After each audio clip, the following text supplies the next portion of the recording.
Brought to you by Biz Analyst by Khata Book. ना computer ना file, अब tally data on mobile बिज analyst के साथ। कोरोना से बचाव के लिए वैक्सीनेशन बेहद जरूरी है और बुधवार को देश वैक्सीनेशन की यात्रा में एक और कदम आगे बढ़ा देगा।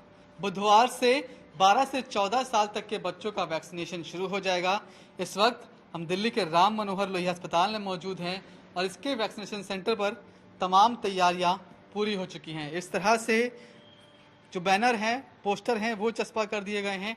साथ ही साथ जो पूरी व्यवस्था है वो कर ली गई है। इसके पहले 15 से 18 साल तक के बच्चों को वैक्सीन लगाई जा रही थी। 3 करोड़ से ज़्यादा की संख्या में इनको वैक्सीन लगाई गई, लेकिन अब बारी है उन बच्चों की जिनकी उम्र 12 से 14 साल के बीच में है। साथ ही साथ अब तक ये था कि 60 साल के ऊपर के सिर्फ उन्हीं लोगों को बूस्टर डोज लग रही थी जिन्हें कोई गंभीर बीमारी है, लेकिन अब ये भी साफ कर दिया गया है कि 60 की पार की उम्र के सभी लोगों को बूस्टर डोज लग सकता है, बिना इस बात के कि चाहे वो किसी गंभीर बीमारी से पीड़ित हों या फिर ना हो। फिलहाल तमाम तरह की तैयारियां यहाँ पूरी कर ली गई हैं और आपको बता दें कि वैक्सीनेशन कितना ज़रूरी है ये कोविड का जो लास्ट वेरिएंट था ओमिक्रॉन, उसमें देखने को मिला, क्योंकि उसमें सबसे कम संक्रमित वही लोग हुए जो वैक्सीनेटेड थे या फिर जो वैक्सीनेटेड थे और संक्रमित हुए उनके ऊपर कोई गंभीर सिम्टम्स दिखाई नहीं पड़े।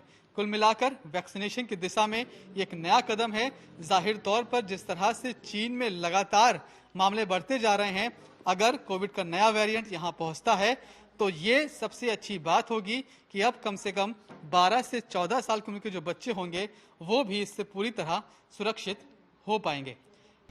भारत सरकार ने स्कूली बच्चों के लिए नया वैक्सीनेशन प्रोग्राम चालू कर दिया। बहुत अच्छी खबर है। बच्चे स्कूल में जाने के लिए डरते थे, स्कूल काफ़ी बंद हो जाते थे। इस सब से फायदा होने के लिए भारत सरकार ने स्टेप लिया। वर्ल्ड वाइड स्टडी हो चुकी है कि भाई इन वैक्सीनों से बच्चों को फायदा होता है और इसी वजह से भारत सरकार की तरफ से अप्रूवल हमें मिला है। स्कूली बच्चों की वजह से, यंग ग्रोइंग होने की वजह से उन्हें हमें ये फायदा देना आवश्यक है। जैसा कि आपने पूछा है कि भाई इसका वैक्सीनेशन कैसा होगा, जैसा पहले हम बुजुर्ग को और एडल्ट को देते थे वैसे ही ऑनलाइन इसका रजिस्ट्रेशन करना होगा। दे कैन नॉट भी कोई अलग चीज़ या अलग कमरा करने की ज़रूरत है, लेकिन हम शारदा इंस्टीट्यूट वाले ऐसा करने की सोच रहे कि स्कूलों बच्चों का लॉट एक साथ में लगाए ताकि वो जनरल पॉपुलेशन में मिक्स ना हो। बच्चों एक वल्नरेबल ग्रुप है, इस बच्चों की हमें प्रॉपरली और यथाशक्ति इनकी खबरदारी लेनी चाहिए। ऐसा हमारे शारदा ग्रुप ऑफ इंस्टीट्यूट का और school of medical science and research का मानना है। इसलिए हमने स्पेशल ध्यान ये दिया है कि भाई इनके लिए सेपरेट व्यवस्था की जाए, उनके लिए स्लॉट अलग से की जाए, उसी स्लॉट में इन बच्चों को वैक्सीनेशन की जाए।